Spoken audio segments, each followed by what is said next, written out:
Okay, so I think it's doing it now. All right, so thanks again to everyone who has taken some time off to join us this evening. Yeah, we'll have a couple of talks. The first one, it's not really too much in the Vue space, but I think it's kind of related to Vue as well as Angular, React, and all the other frameworks out there. So it's probably good since it still applies to Vue. It's still worth knowing a little bit about routing. And then the second one will assume some Vue 2 knowledge or some sort of Vue knowledge, as I won't be explaining the stuff from Vue 2. I know there are some people who came here solely for the first talk. So yeah, if you fancy getting a glimpse into Vue, feel free to stay. But yeah, not everything may make sense to you. And yeah, as you can see below, we are on Twitter. And since our last meetup, which was our first virtual one, we've also created a channel on YouTube where we've uploaded our talk, and we'll be hopefully be uploading this one as well, as long as the recording turns out to be all right. And that usually takes up to a week, but yeah, I'll be posting it in the event on Meetup, and you should all be getting a notification. So the agenda, as we always do, we share some bit of news. Then I'll do a quick promo for jsDay and vueDay, and then we will have the talks with maybe a few minutes break in between. So the news, VueConf Toronto, which is one of the biggest Vue conferences, are going online this year, and they are completely free to attend. And this is pretty amazing. I actually start enjoying all this working from home or lockdown thing or whatever you want to call it, because more and more bigger conferences from all around the world are making it free to attend. And yeah, I've already signed up. I think when I did this about a couple of weeks ago, I think they said there were limiting seats still, even though it was online. But when I've checked a couple of days ago, there were still places. So yeah, if you're interested, definitely sign up for that. Then Nuxt.js, I think I'm mentioning this in probably every meetup, but they are just crazy with releases. And in this latest one, they've yeah, just worked on improving the performance of their static site generation process. And yeah, it's much faster, 3.6 times faster now. Vue 3.0, it's making good progress. I think it was actually meant to be in a properly released by now, but yeah, it's still taking some time, and yeah, it's probably still worth the wait. I think they are in release candidate 10 now. So yeah, definitely keep an eye on that. It's just around the corner now, and the Vue CLI supports it as well. And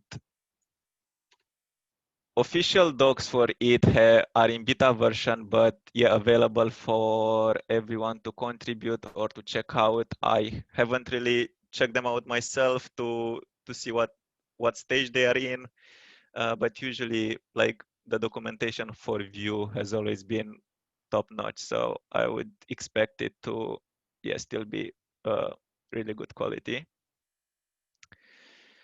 And one last thing, there is also a migration guide to move to Vue 3. So depending on how up to date you were with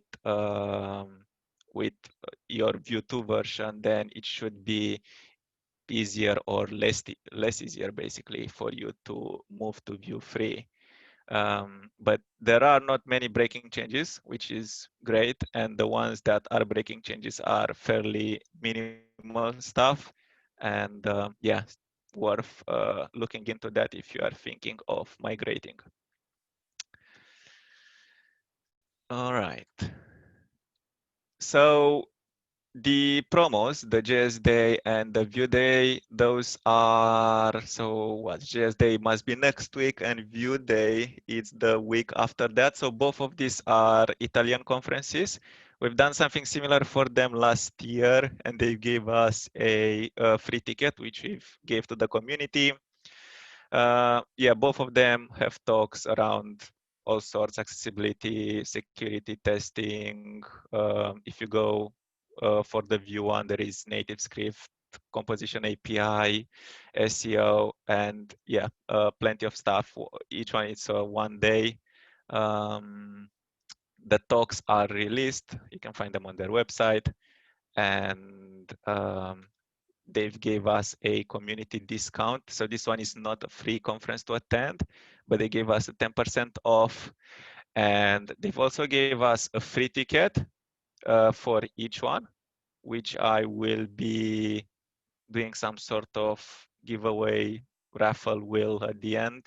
Hopefully I don't forget. If I do, remind me because I don't have a slide for that.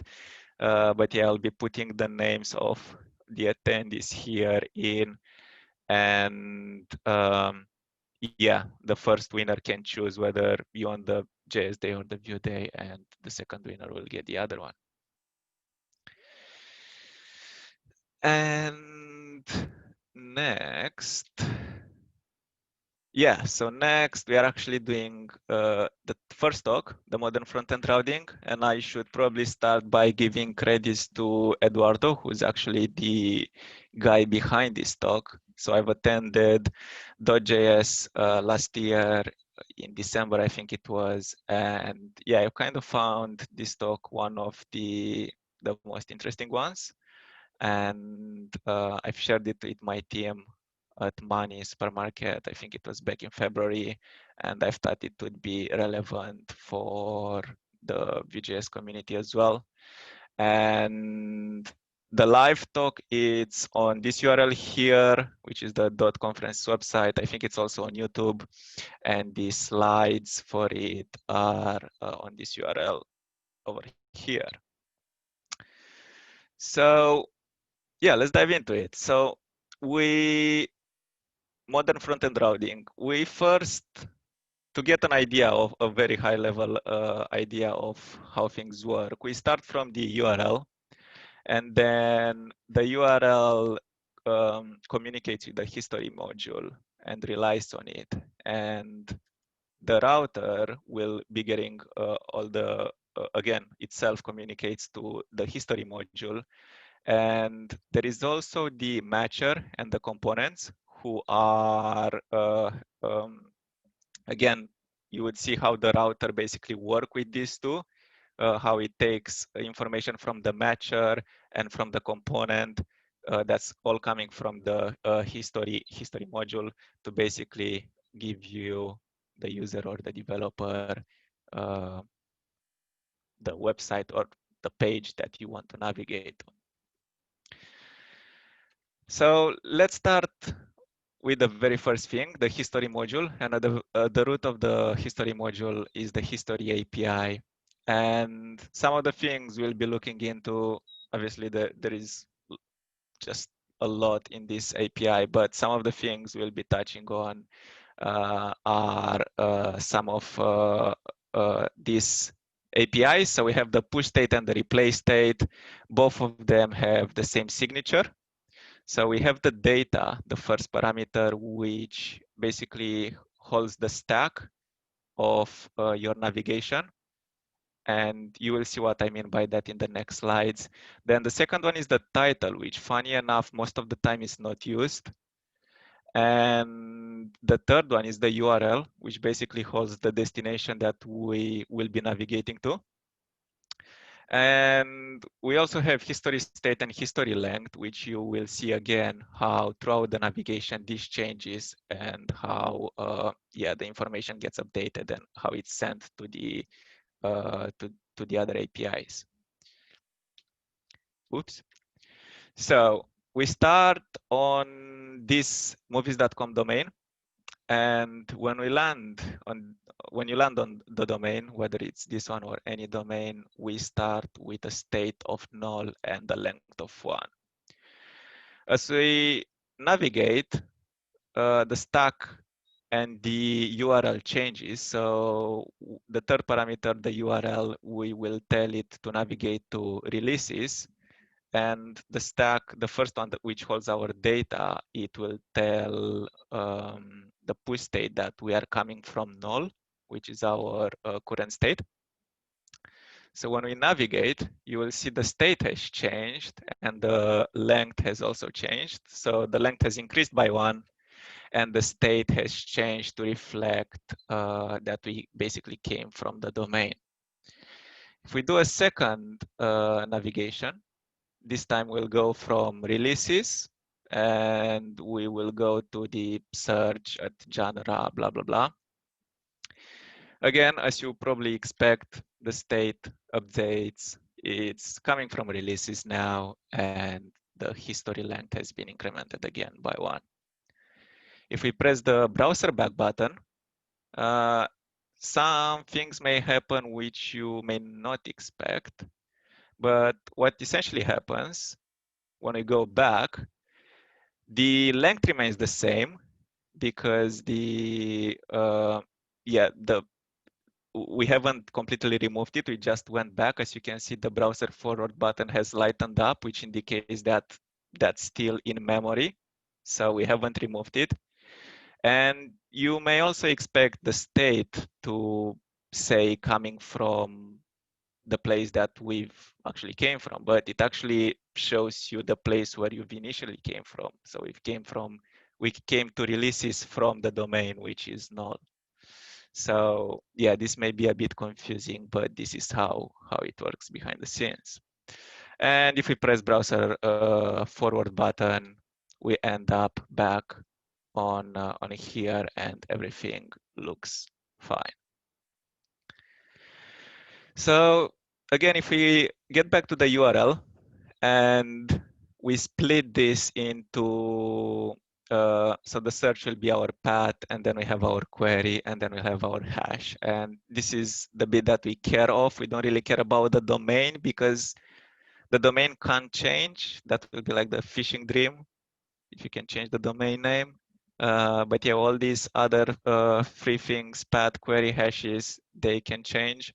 So you can access each one of these, as you would probably know, on the location. So to get the path, you will have location.path name, for the query location.search, and for the hash location.hash.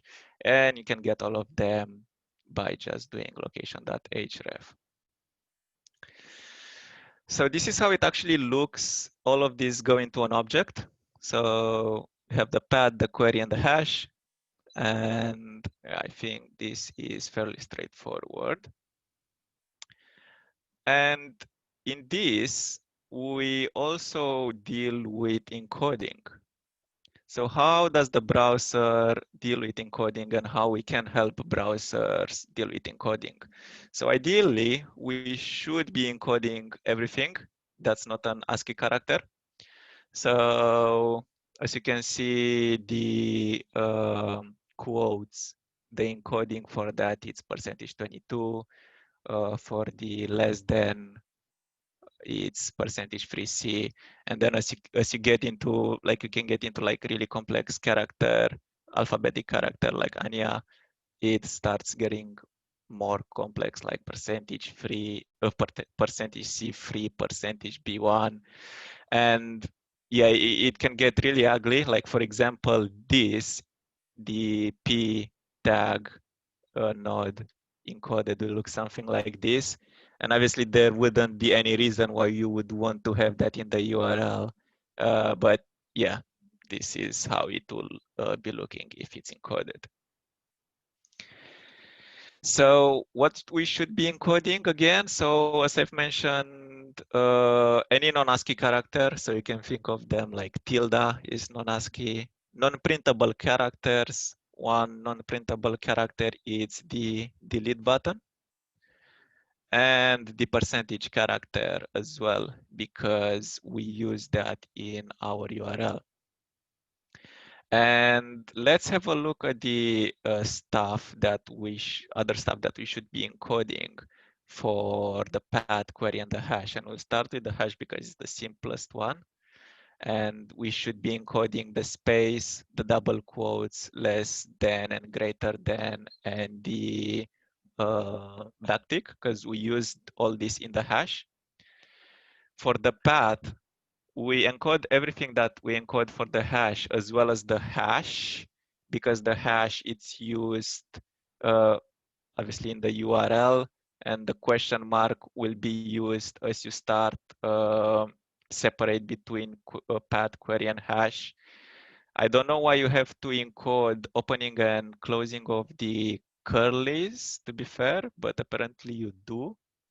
And for query, again, you encode most of the previous stuff as well as the hash, yeah, hash ampersand and equal, and you encode ampersand in query because obviously that's the way you separate the parameters in the query, and the equal because you can have key value pairs in the query.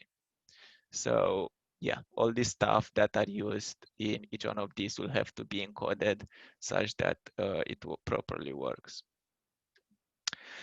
And let's have a look at an example on how things behave in browsers. So this first example, we will not be doing any encoding, and we'll actually be looking at how the browsers deal with stuff themselves without us encoding things on their behalf. And we will be using the hash space, double quotes, less and greater than, and backtick. So we start with Safari. And the first thing is what the developer sees, and then the second thing will be what the user sees. So ideally, you would want something that's valid for the developer and something that's readable for the user. And Safari doesn't really do any of this, so it doesn't show anything. It doesn't show something that's valid for the developer. It just shows the unencoded hash, which we gave it. And funny enough, in the browser, it decodes everything except the space between the hash and the double quotes. Safari, it's the best case scenario. So it shows something valid for the developer, so it encodes it for us. And it shows something that's readable for the user. So it decodes for the user the encoded version. So that's great. Chrome, it's almost perfect. It shows something that's valid for the developer, so it encodes it all fine, but it doesn't decode everything. As you can see, it doesn't decode the space, and it doesn't decode the backtick. And yeah, it just doesn't care. It takes it as you give it, and it sends it back to the user. You could argue that it actually sends it back in a readable format, so you could think that it's actually doing the decoding behind the scenes, but yeah, it just doesn't do it. So let's look at the second example where we actually encoded ourselves. So you can use encode URI. It's available for the developer in the browser, so you can use this to encode everything. Yeah, everything that you are after. So let's see how the browsers deal with this when we encode things ourselves. So Safari, obviously now it's showing something valid for the developer, but it doesn't decode it for the user, which is not great. So yeah. And Safari, again, best of both cases, something valid for the developer is decoding it to be readable for the user. Chrome, as in the similar scenario, is showing something valid for the developer, but it's not decoding everything. It's still the space and the backtick that are not decoded. And yeah, doesn't care, take it and displace it to the user. So the ideal to, well, Safari is doing the perfect job, and Chrome is not too far away from getting things perfect either. And you can actually see that Safari and Chrome, there is not really a difference between whether you choose to encode it or not. Um, yeah, it seems to be doing a good job at that. But Internet Explorer, you can just take it out of the equation. It doesn't do anything. And Safari, so you could argue with Safari that if we were not encoding it, things were more readable for the user. But beforehand, Safari wasn't getting right, wasn't completely getting it right, and wasn't showing something fully valid for the developer.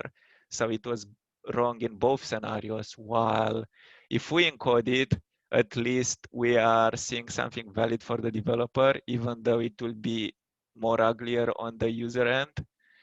So I still think that encoding it, at least we get one out of the two things out of the way.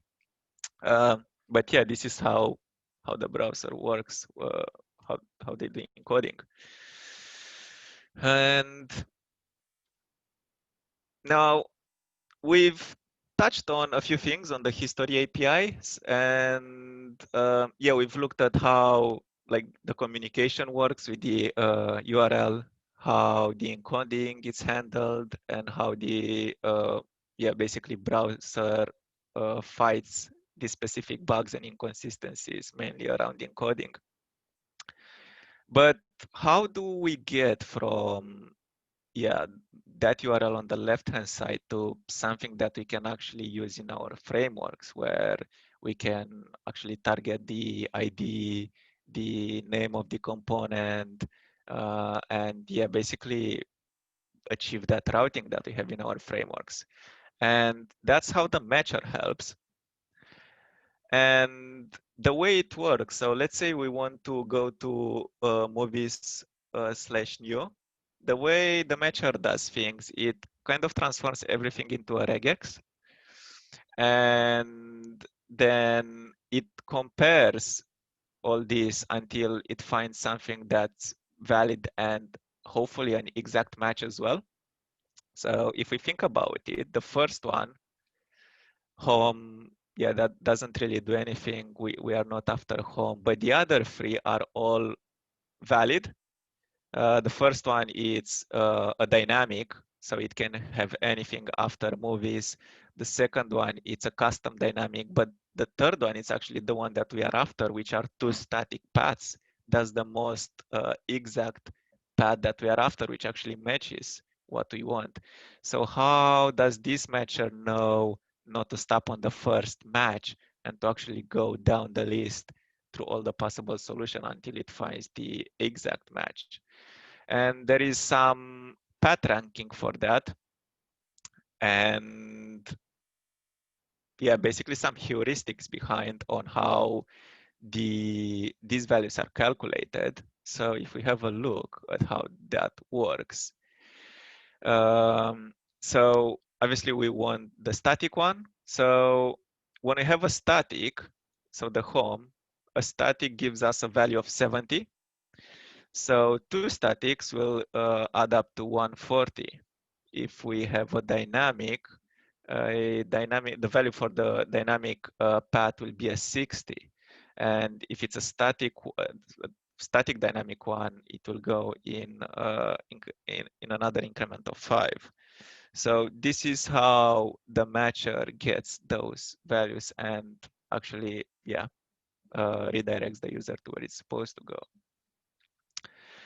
And that once all this work is done, is basically being sent to the router. And actually up to this point, most of everything that I've touched on, it's completely agnostic, and all other frameworks are doing the same job. Even like React, which has multiple routing libraries, they all do the same implementation of what we've just covered.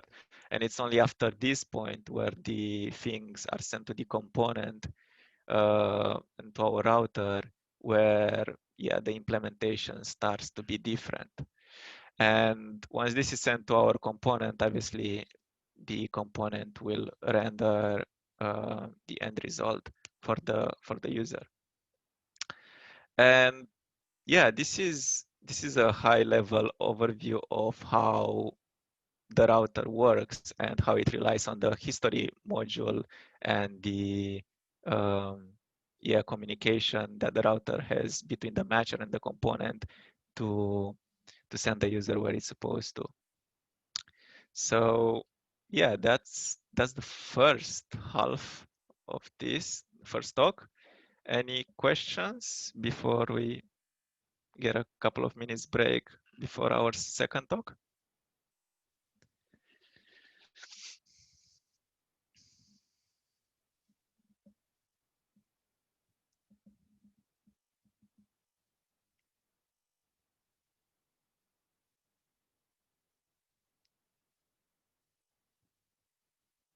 All right, nothing by the looks of it. I hope I've at least made some sort of sense and I didn't confuse you with with the That's talk. great. Thank you.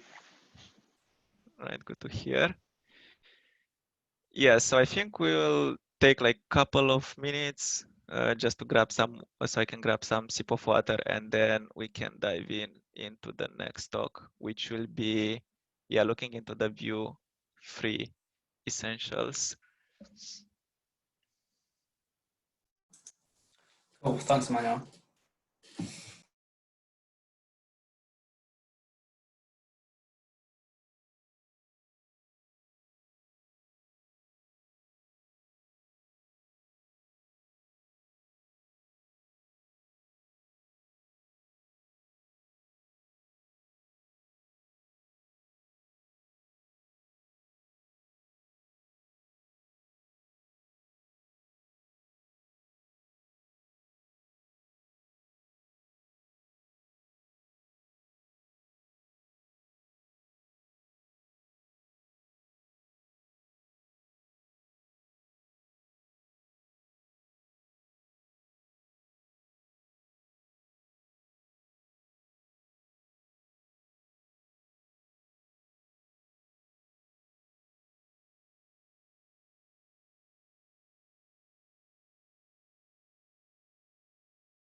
All right, so I think we can get going. We've lost a couple of people, but that's okay.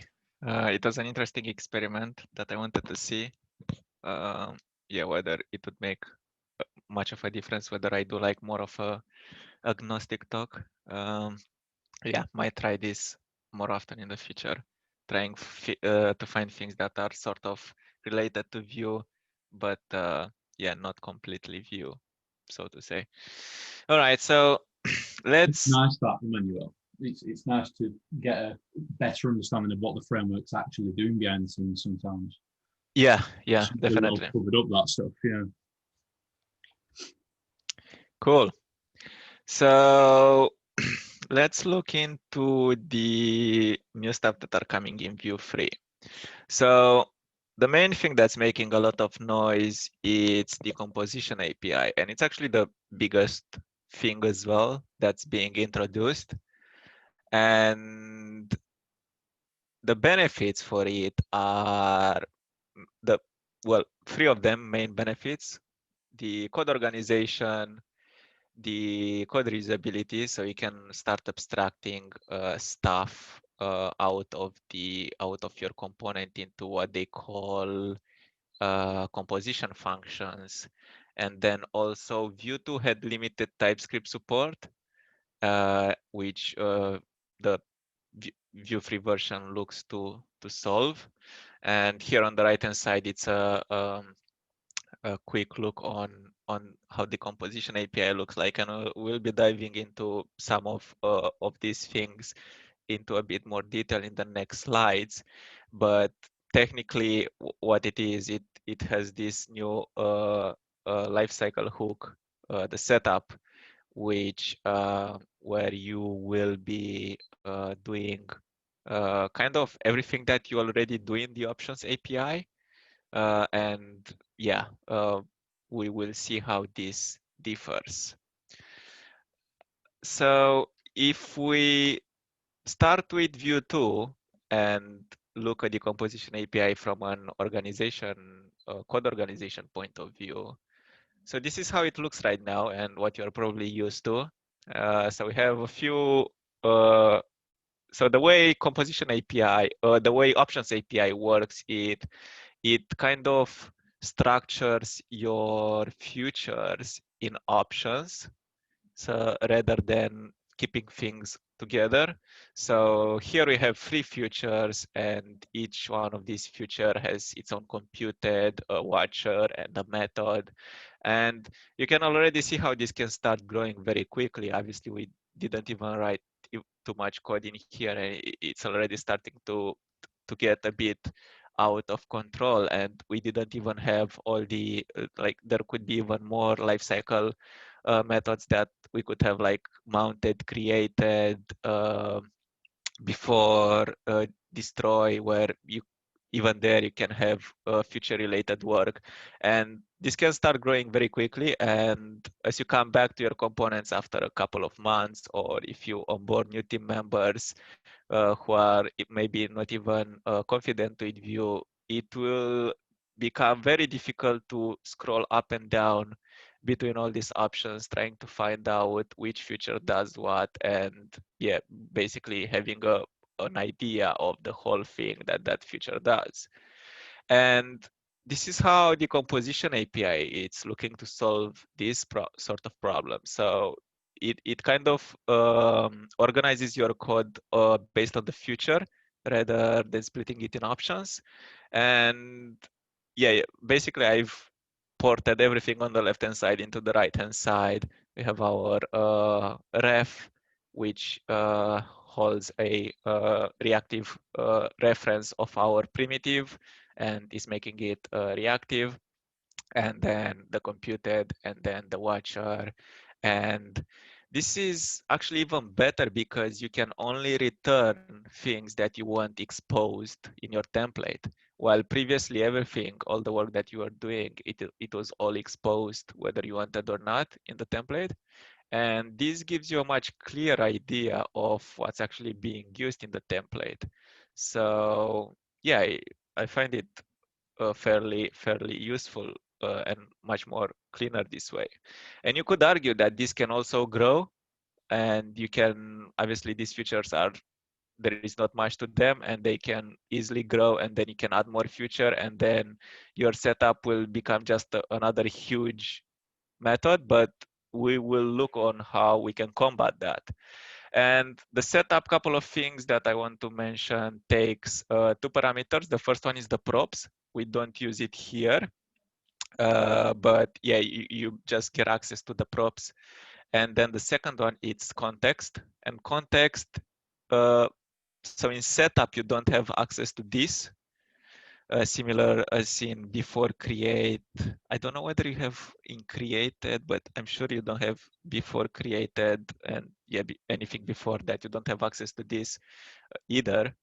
So with context, what that gives you, it gives you access to everything that this would usually give you. So the props, the attributes, the parent. So that's what you will be using to mess up with those sort of things. And yeah, so I've mentioned about, so this is the organization, but yeah, things can start growing in your setup. So how do we make things cleaner? So you can start moving things out of your setup, as I've mentioned before, in functions outside. And this, what the core team calls them, are composition functions.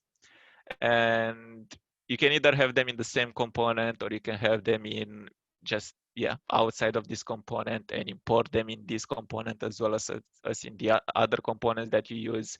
So makes reusability much more easier.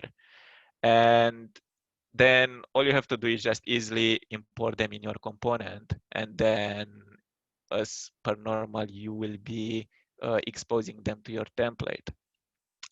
And you can actually choose to expose them by returning the actual destructured composition function. So instead of returning future 1 plus 1 and future 2 here, we can just destructure use future 1 and use future 2. You would think that may make things more cleaner, because obviously you can have much more features than this coming from your functions. But this is actually a best practice coming from the core team, because you have a clear idea of what what object comes from each feature and what gets actually exposed. And I'll actually come back to this and give you like even a better idea of why it's best to do this. And you can actually go even one step further and actually move all your setup outside into its own composition function. And then, yeah, again, maybe you need to use the same setup in another component.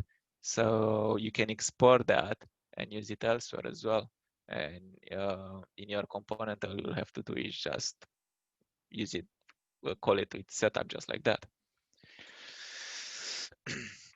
So the main idea behind this last slide with the code reusability, it's because there were some fairly, well, two main big problems, and we had something similar to this. We had the mixins, right? We are moving things outside of our component, and then we were importing them and reusing them across other components. But there were a couple of issues, which was the two big main ones: the unclear source of injection and the namespace collision. And this is what I meant when I'm coming back to this slide, to this previous slide. So the namespace collision and an unclear source of injection with mixins, it wasn't really clear what feature was coming from each function. And you could even have a collision, like two functions using, well, two features using the same object or same methods, whatever you were exporting outside. And you had to basically go in all of these mixins and trying to find what the problem is and sorting it out there. While if you import it in here, if feature 2 would have had a +1, it would have been clear that there would be a collision, and it was making it much more easier for you to solve that. And yeah, it's very clear what comes from where.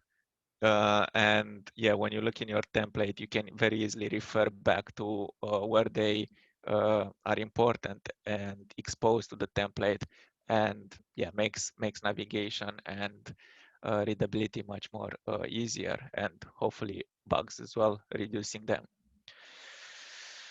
And there were a couple of other alternatives, like mixing factories or scope slots, but they had similar problems to mixins, or the scope slots had readability issues on top of that, because you are starting to nest more and more stuff, and you are relying more on your template. You are doing, well, quite a lot of logic in there, passing slots and properties and all that. And the factories, yeah, again, fairly similar to mixins. There was, yeah, they were not too helpful either. So this would be like the fourth way of doing things now, with the composition API, the fourth way of combating these sort of problems, and probably the best way as well. So when to use the composition API? So this is actually purely additive. It's considered an advanced syntax. You don't have to use it in Vue free, and yeah, it's there if you want to use it, basically. But ideally, you should use it when you are strongly after TypeScript support. If your components grow larger, as we've seen in the past examples, it kind of makes sense to do that. And with code reusability as well as, and yeah, the last bit would just be, maybe your team ways of working just favors that. Maybe they are all used to the composition API, and then they just want to using it, yeah, switch completely from the options API.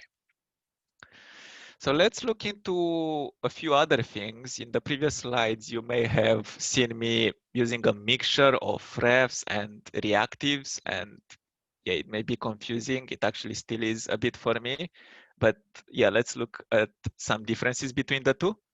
So so refs is basically, as I've said, it's creating, it's basically wrapping your primitive into an object, and it's making it reactive. So it's creating yeah, reference of your primitive, which will be reactive, and you can expose it to your template.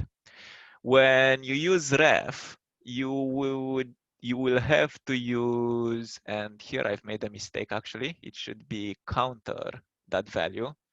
So you will have to use value, because remember I've said that ref, it's actually an object wrapping your primitive. So you don't have access to one here. So to get access to your value, you will have to do counter that value to increment it in this scenario. In the template, you don't have to do this. So Vue3 is smart that way.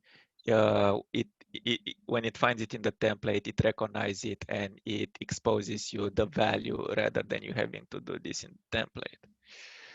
With reactive,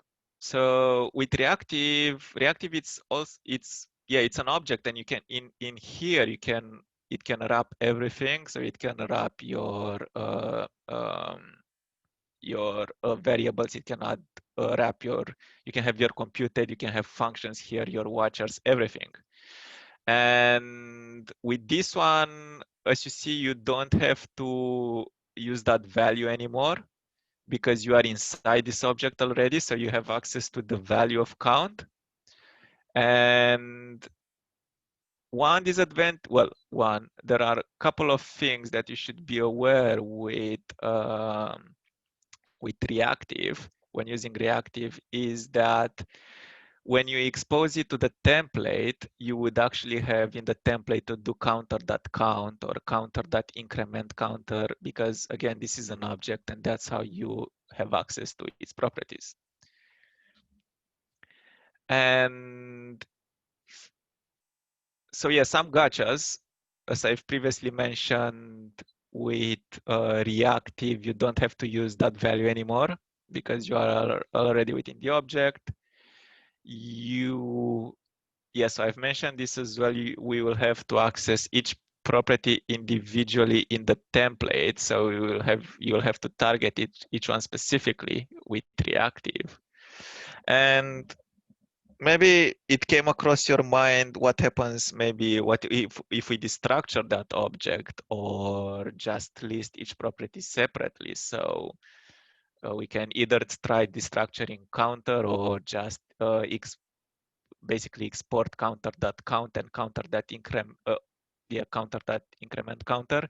But if you do that, if you try doing that, what actually happens is removing the reactivity, because you take them out of this reactive object, which loses the reactive references to them, so they won't be reactive any longer.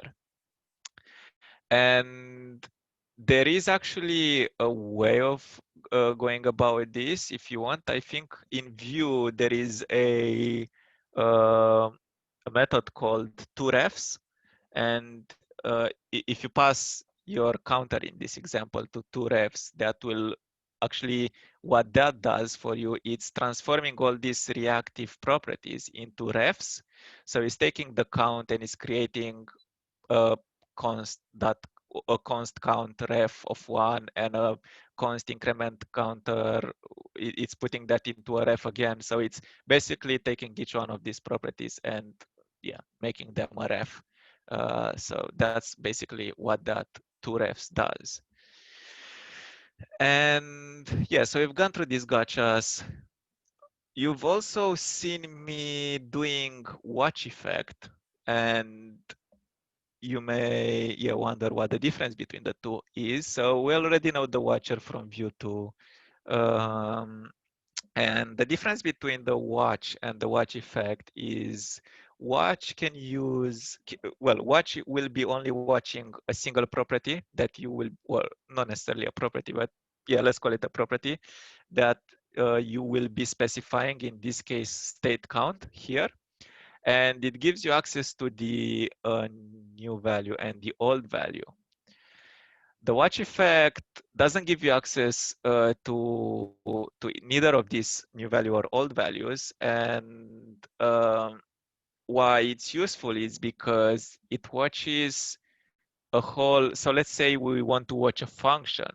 Any changes in that function to reactive properties, let's say this function will change the state.count, and we will also change state dot I don't know, whatever, state.family array, whatever. Any change to a reactive property in that function that we watch with watch effect will trigger the watch effect. So yeah, it will be useful for those scenarios where you want to trigger something when multiple things are changing. So instead of watching each of these individually, you would be using watch effect on that particular function, which maybe deals with both of your properties that you are after, and you can trigger this based on that. One thing that you should be aware of is that watch is lazy loaded by default, while watch effect is not. So what that means is when the page is first, well, when the component is first mounted, watch will not trigger, but watch effect will. So if we, there are a couple of other interesting features that are coming in Vue 3, and one of them is Suspense. And this is a new component which basically listens for a promise, and yeah, we'll see how it works here. So on the left-hand side, we have the Suspense component, and you don't need to import this. This is already recognized by Vue 3. And we have a couple of templates, if a default one and a fallback. And yeah, we import them down here. So as I've said, Suspense will be looking for promises to be resolved.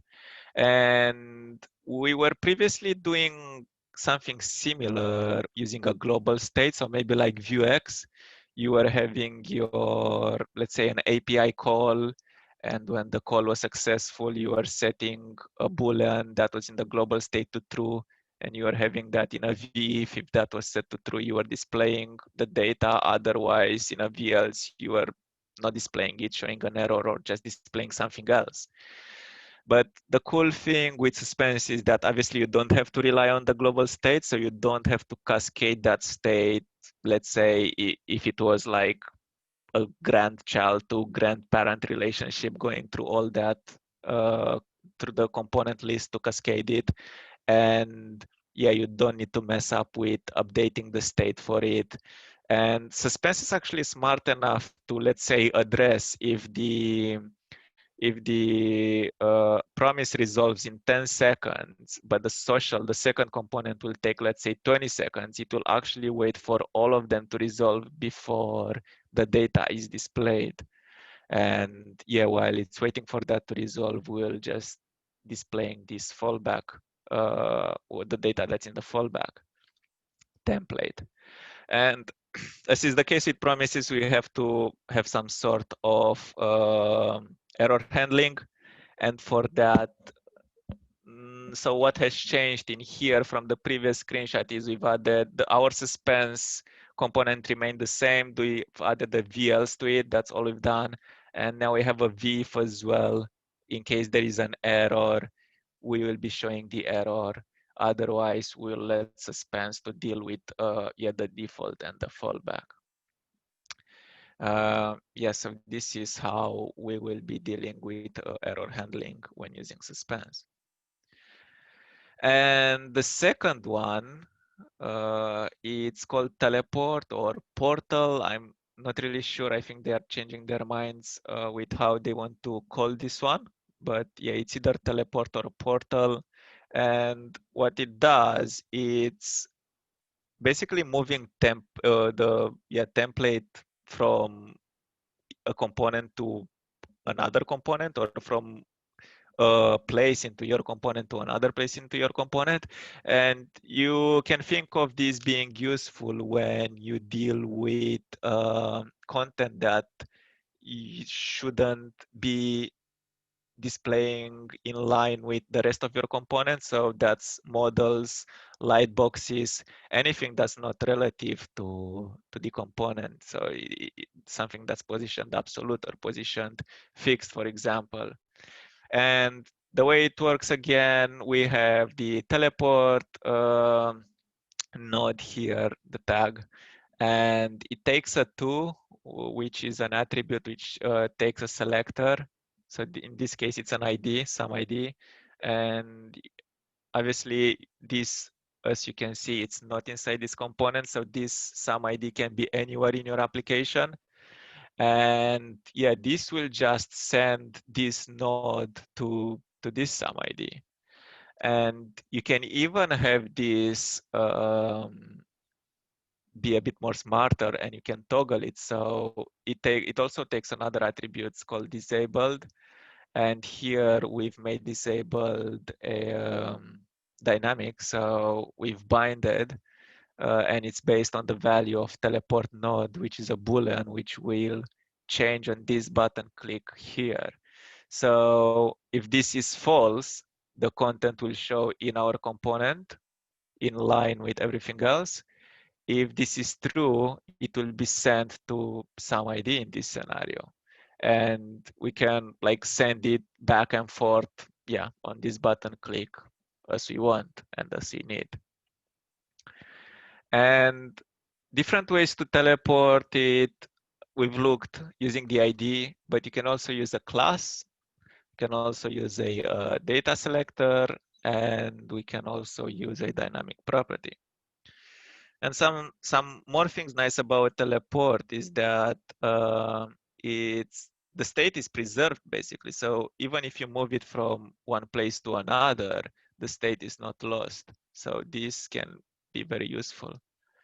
And you can actually teleport more than one template to the same selector, whether both of these templates come from the same component or whether they come from separate component. You can teleport them at different times to the same selector, and yeah, they will just be sent as they should. So some other exciting features, Fragments, it's one of them. And actually Vue 2 was kind of using Fragments, and Vue 3 will be using it as well, but more smarter, and it's still behind the scenes. So what Fragments do, if you know in Vue 2, you can only have one root element in your component. If you're trying to have like two divs maybe at some point, or two whatever elements, you are getting an error saying that you only have to have one element, one root node in your component. And that root node was wrapped in a fragment component, which was basically getting it rendered to your page. And in Vue 3, as far as Simon, where you can have now multiple nodes elements, but the framework is now smarter to realize that there are multiple nodes and they will still be wrapped in a fragment and sent to the DOM. But yeah, it won't be bringing those annoying errors to us anymore. We can have multiple V models on the same component. So this may be specifically useful for when we deal with forms. And there are some changes to the custom directive API, and they've made it so much simpler now to create them. It was a bit of, it was not as intuitive in Vue 2. It wasn't too bad, but now it's fairly straightforward. And there are some changes to the global API. So there are some, so before destroy and before destroy are now called before mounted and unmounted, because technically we don't destroy components, we mount and unmount them. So you can still use both variations, but it may be that going forward, sometime in the future, they will be starting deprecating these older ones in favor of the newer ones. So it's still worth being aware of them. And then there are some new lifecycle hooks as well that have been added. And I think actually, I think there are 2 or 3, and all 3 of them or 2 of them are mainly used for debugging and improving performance. So it's up to the developer. It's a bit more advanced, and it can really expose like memory leaks and show the render functions was taking longer and so on and so forth. And yeah, everything else I think stays the same. And now since I've mentioned the live hooks, it reminded me the way you use them in your composition API. So in setup, you won't be using them normally as you do in the options API, where you just call mounted or created or so on and so forth in the composition API. So in the setup method, you will be uh, using them as on, so on mounted, on unmounted, on, as you've seen, on computed, on what, yeah. So you just have that event on appended, well, prepended to them. And yeah, this, I think those are the main things and the biggest ones. I'm sure there are some other tiny ones, but or if I've missed any of the bigger ones, feel free to yeah, take control of the mic and share with us, or in case I've got something wrong. Obviously, since all this is still in uh, release candidate, there can be things that are changing. But yeah, that's pretty much it. If you have any questions, feel free to ask.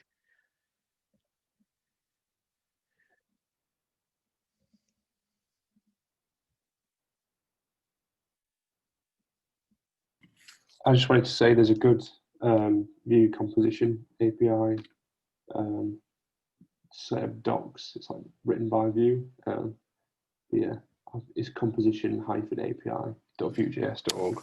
That's a pretty good place to start if you wanted to just get some free info on it.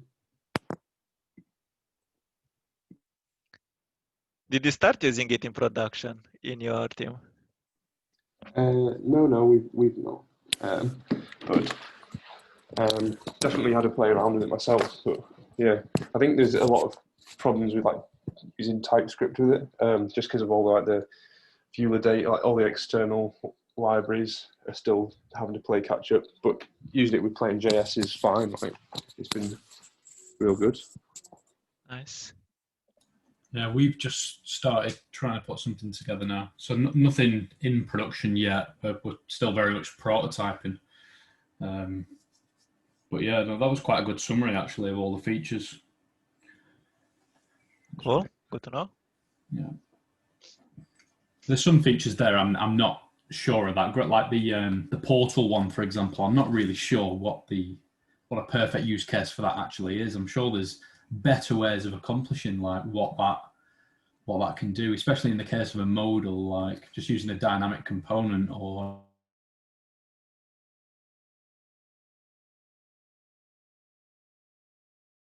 perfect. There's probably something more intended, but yeah, I'm not seeing a great use case for that yet. Yeah, some of them are not very clear, even to me neither. When would be best to use them? But yeah, I guess at some point, hopefully they may click and yeah. Yeah. I think like one of the benefits I might see with it is if somebody wants to integrate Vue.js into an already standing JavaScript application, they might need to send something that's got scoped data in Vue.js to another part of the application that they can't access. Like maybe that's where it becomes a bit of a better feature, but it's kind of ironic, really, when it's kind of always been suggested never to actually try and directly do anything with the DOM, right? So targeting a selector to say go and chuck some content in here doesn't seem right. Yeah. Cool. So if that's it, then to quickly wrap it up, what's next? So we'll probably, well, we'll definitely have one more, and I think that will be it for this year. And it may be late October or early November. So the first one, the Fast and Furious going headless with Nuxt.js. So it will be, so it's the co-organizer of Vue.js Vienna who contacted me, and I will be planning it with him. So whenever works best for him, yeah, he will do that. So in case we've done something similar. I think it was this year, earlier this year. So our first meetup maybe, or last year, I can't remember. We've done something similar with GridSum.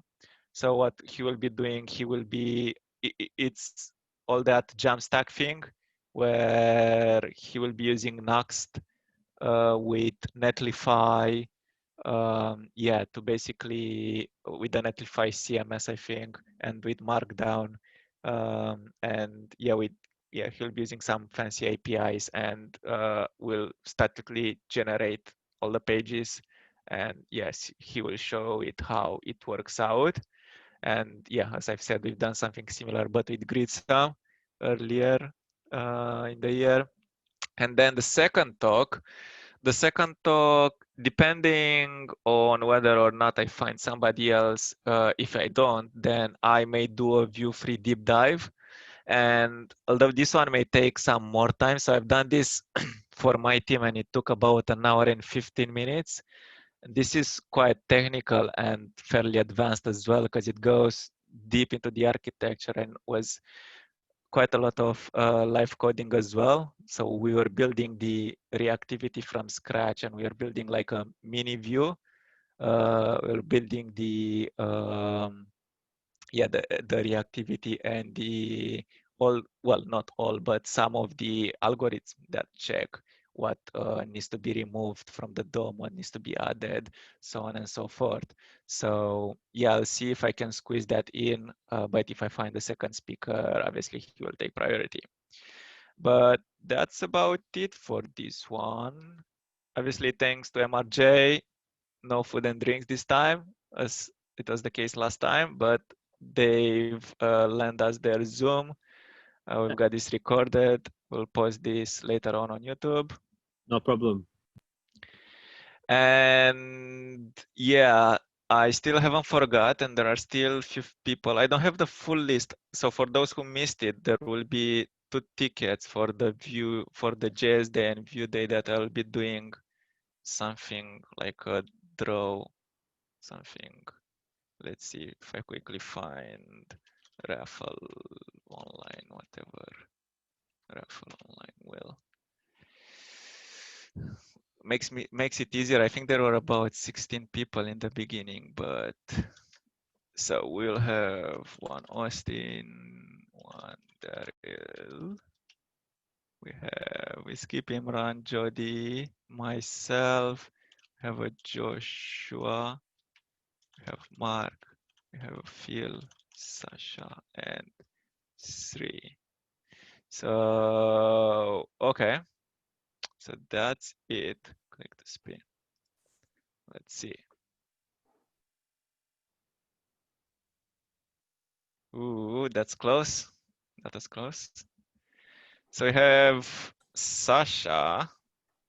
Yeah, remove. So you can pick whether you want the JS ticket, so the JavaScript one, or the Vue one, while we roll for the second winner.